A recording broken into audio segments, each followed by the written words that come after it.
Assalamualaikum warahmatullahi wabarakatuh. Kawan, sebelum Anda memulai aktivitas hari, kita ikuti kajian Syarat Hikmah Dialog Fajar. Assalamualaikum warahmatullahi wabarakatuh. Alhamdulillah kawan, salam sehat untuk Anda dan kita semua. Terima kasih ya yang selalu bersama Suara Surabaya. Dan setiap harinya jam 5 sudah langsung tune in di FM 100, siap menyimak apa yang akan disampaikan dalam program Dialog Fajar pagi hari ini. Sudah bersama Ustadz Muhammad Toha Mahsun dari Pesantren Al-Quran Nurul Falah Surabaya. Assalamualaikum Ustadz Toha. Waalaikumsalam warahmatullahi wabarakatuh. Masya Allah, Mbak Ayu. Alhamdulillah. Sehat Ustadz? Alhamdulillah Mbak Ayu. Alhamdulillah. Sehat ya. Sudah berapa purnama Ustadz ya kira-kira? Sudah lama ini ya. Masya Allah. Terima kasih ya Ustadz Toha. Alhamdulillah sama-sama sudah ya. menyempatkan waktu untuk berbagi ilmu. Pagi hari ini kita kembali lagi pada Al-Quran ya Ustadz ya. Iya. Yang mana dalam Al-Quran itu ada tali yang bisa mengikat hati, menyatukan jiwa, Betul, iya, menuntun pada kebenaran begitu. Okay. Apa saja sih Ustadz yang diajarkan dalam Al-Quran dan terutama menyikapi beberapa perbedaan yang bisa mengancam persaudaraan. Kadang ada yang begitu ya Ustadz ya. Iya, betul. Nah ini sangat penting sekali. Kadang itu selisih pendapat itu wajar sebenarnya, tapi kalau nggak ada pedomannya dan Al-Quran ini lupa atau mungkin tidak tahu, boleh Ustadz Toha disampaikan selengkapnya. Monggo bersama Ustadz Muhammad Toha Mahsun. Bismillahirrahmanirrahim. Assalamualaikum warahmatullahi wabarakatuh. Waalaikumsalam warahmatullahi wabarakatuh. Bismillah, alhamdulillah, wala hawla wala quwata illa billah, amma ba'du. Kawan, Mbak Ayu yang mendampingi Dialog Fajar pada pagi hari ini, senang bisa bertemu dengan Anda semua dalam program Dialog Fajar di Suara Surabaya Media. Mudah-mudahan Allah menyatukan hati kita, mengikat hati kita yang terus untuk berbuat kebaikan di muka dunia ini. Kawan, hijrah Qur'ani menyatukan hati, ini merupakan tema besar kami yang nantinya kami usung untuk menjadi sebuah program kita bersama-sama. Bagaimana perpecahan yang disampaikan Mbak Ayu tadi tentang perbedaan pendapat, kadang-kadang sampai membuat perpecahan, ini cukup disayangkan kawan. Betul, ya. betul. Hijrah secara harfiah kita bisa ketahui ya berpindah tempat begitu Mbak Ayu ya, berpindah tempat. Kalau konteksnya spiritual menunjuk pada perubahan kondisi menuju keadaan yang lebih baik.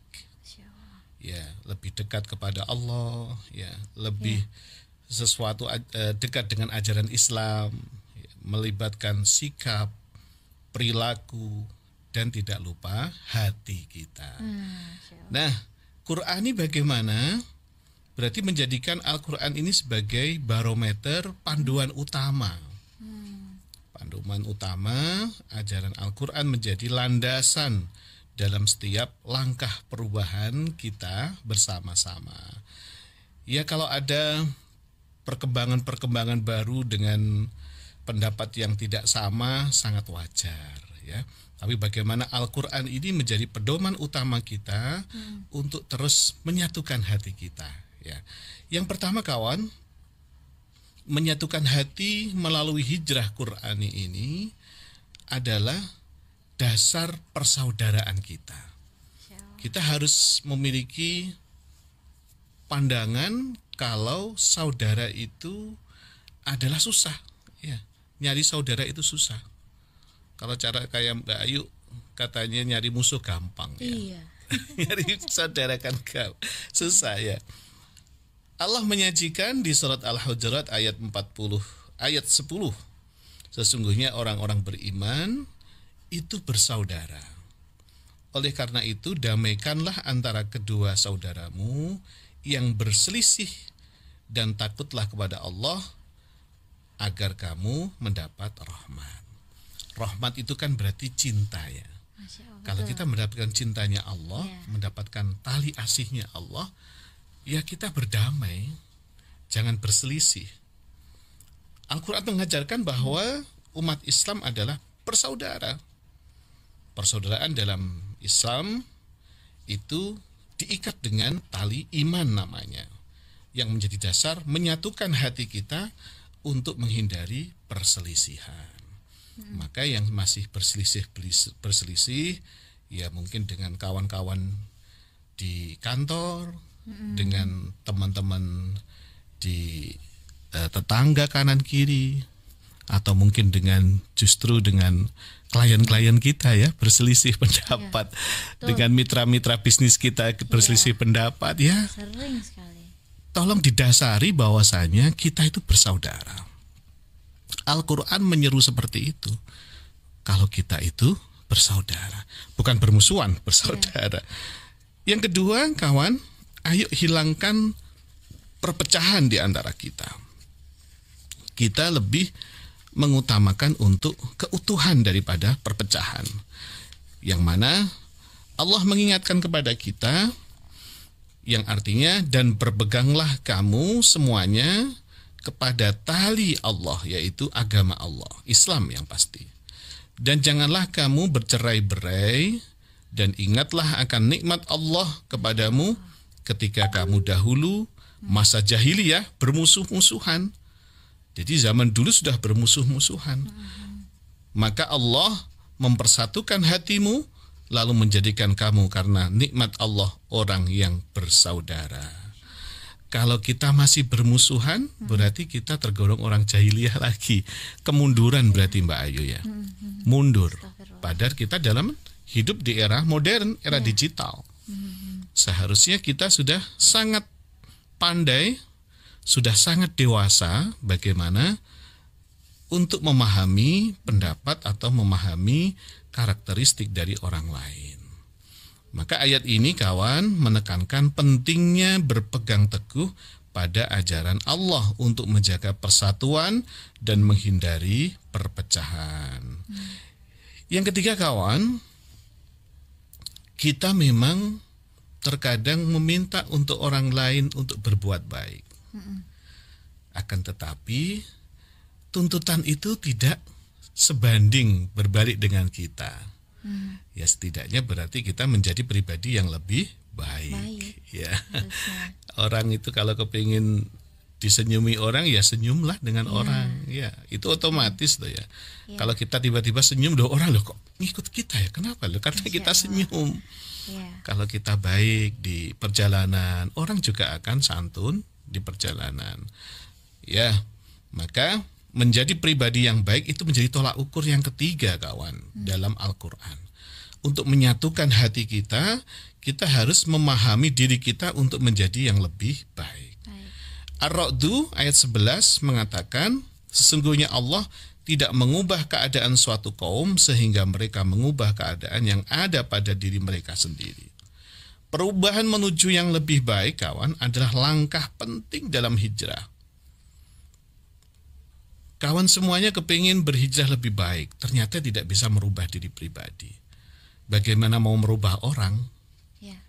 Merubah diri pribadi saja masih belum bisa, mengendalikan diri pribadi masih belum bisa untuk lebih baik, bagaimana untuk kepada orang. Maka individu, membaiki individu, memperbaiki individu, dan akan merubah komunitas yang ada. Ya, maka menjadi harmonis komunitas itu dari individu kita menjadi pribadi yang lebih baik. Ar-Ra'du ayat 11 landasannya. Maka kawan jangan pernah bosan menjadi pribadi yang baik. Nanti CCTV-nya Allah lebih tajam daripada CCTV manusia ya. Kalau kita nggak dilihat sama manusia biar viral begitu ya, nggak apa-apa loh. Allah sudah melihat kita kok. Ada balasan Allah lebih besar lagi. Yang keempat kawan, kita juga harus memiliki landasan saling menghormati dengan sesama. Kita memiliki empati yang besar dengan sesama. Di Al-Quran bagaimana? Apakah ada? Ada. Silakan nanti dibuka masing-masing. Surat Al-Anfal ayat 63. Yang mempersatukan hati mereka, orang-orang yang beriman.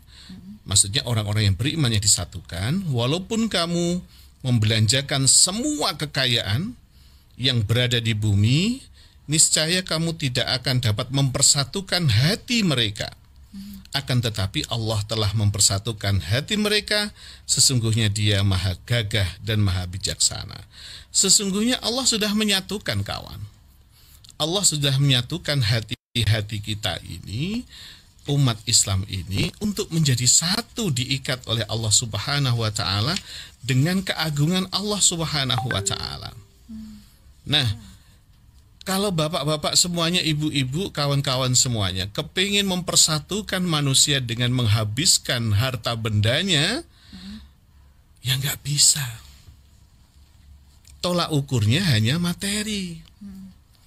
Tolak ukur kita minta kepada Allah Subhanahu wa Ta'ala untuk menyatukan hati kita dengan Al-Quran. Allah sudah menjamin di Al-Quran. Maka ajaran Islam, kawan, menekankan pentingnya empati dan persaudaraan. Jadi nggak boleh cuman gua gitu saja, lu gua saja, nggak boleh. Jangan gitu. Masa kalau mau meninggal dunia berangkat sendirian, kan nggak juga. Nggak bisa, Ustaz. Ya, kita istighfar lah ya Allah. Kadang-kadang kita itu, ya inilah gua lah, ini aku, mau ya gini, kalau nggak mau ya sudah. Jangan begitu. Maka empati, persaudaraan ini penting sekali. Dan itu semuanya akan bisa dicapai dengan izin Allah Subhanahu wa Ta'ala. Bagaimana caranya? Ayo kita patuh kepada Allah. Dengan ajaran-ajaran Allah, maka kita akan menjadi pribadi yang empati dan pribadi yang tidak memiliki dendam dengan orang lain. Yang kelima, kawan, berikutnya adalah kita hindari konflik. Kita hindari konflik. Konflik pribadi, konflik lingkungan, konflik dalam kantor. Ya, kalau memang kita bisa menghindari itu, coba dihindari saja. Kita akan menuju bukan di posisi yang aman, bukan loh ya maksudnya. Kita lebih pilih bagaimana menyikapi sesuatu itu dengan kepala dingin. Karena banyak kita lihat di media sosial itu, konflik besar itu gara-gara cuma konflik kecil sebenarnya. Awalnya dari yang kecil. Awalnya kecil, sepele. Akhirnya menjadi besar karena diselesaikan dengan kepala yang panas. Oh iya. Apa mungkin suhunya panas ini ya Mbak ya? Gara-gara terus. Padahal Al-Quran sudah menuntun kita. Al-Baqarah 224, janganlah kamu jadikan Allah dalam sumpahmu sebagai penghalang untuk berbuat kebajikan, bertakwa dan mengadakan islah di antara manusia. Allah maha mendengar lagi maha mengetahui. Kata-kata islah di sini mempersatukan kembali. Islah itu yang sudah mungkin yang kadung yang sudah terlanjur konflik, terlanjur sudah, kalau di manusia biasanya itu nggak taruh-taruhan ya, kalau bahasa Jawa. Bahasa Indonesianya biasanya nggak saling tegur sapa. Kalau sudah konflik itu begitu, gitu ya. Meneng-meneng. Gitu ya. Kalau sudah konflik biasanya ini suaranya mana? Ya suara sudah nggak bersuara, nggak mau tegur sapa, salam juga nggak mau. Coba kita kembali kepada Al-Quran. Islah, kita diislahkan oleh Allah. Mengadakan islah di antara manusia. Allah maha mendengar dan maha mengetahui. Ya sudahlah, yang sudah-sudah, ayo kita bina kembali persaudaraan ini atau rumah tangga ini, kita islahkan. Maka ini hal yang penting. Yang terakhir, kawan, ayo kita berdoa. Mudah-mudahan kita menjadi pribadi yang sabar. Ya. Masya Allah. Pribadi yang sabar ini hurufnya kelihatannya mudah, tapi semuanya harus belajar. Belajar untuk menjadi pribadi yang sabar. Allah mengingatkan kita, kawan, di Al-Baqarah ayat 153, orang-orang yang beriman jadikan sabar dan sholat sebagai penolongmu. Sesungguhnya Allah beserta orang-orang yang sabar. Ini tidak hanya slogan. Saya berharap, saya pribadi dan Mbak Ayu yang di studio dan kawan-kawan semuanya, tidak hanya sekedar slogan Allah bersama orang yang sabar, mudah-mudahan bisa mengimplementasikan menjadi pribadi yang sabar dan terus berdoa. Mudah-mudahan kita menjadi pribadi-pribadi yang baik, yang selalu bersabar hanya karena Allah semata. Kawan, demikian yang dapat saya sampaikan. Mudah-mudahan menginspirasi kita. Amin. Menjadi hati kita menyatu karena kita hijrah Qur'ani. Masya Allah. Terima kasih Mbak Ayu. Sama-sama, waktunya Ustaz dan mudah-mudahan Toha. bermanfaat.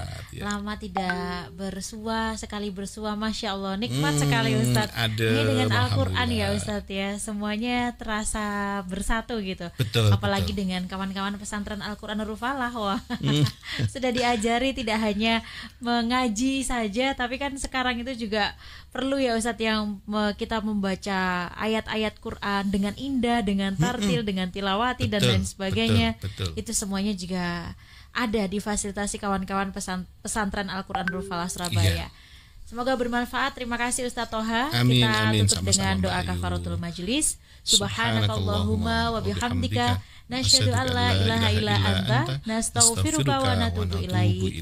Saya Fitriana Ayu dan juga Ustadz Muhammad Toha Mahsun pamit. Wassalamualaikum warahmatullahi wabarakatuh. Waalaikumsalam warahmatullahi wabarakatuh. Program Dialog Fajar yang baru Anda simak kerjasama Suara Surabaya dan Pesantren Al-Quran Nurul Falah Surabaya, lembaga dakwah yang amanah, profesional, dan berbasis Al-Quran. Pesantren Al-Quran Nurul Falah mencetak guru dan hafidz Al-Quran metode tilawati. Informasi dan berikan donasi terbaik hubungi 0822 2759 9920 atau www.nurulfalah.or.id.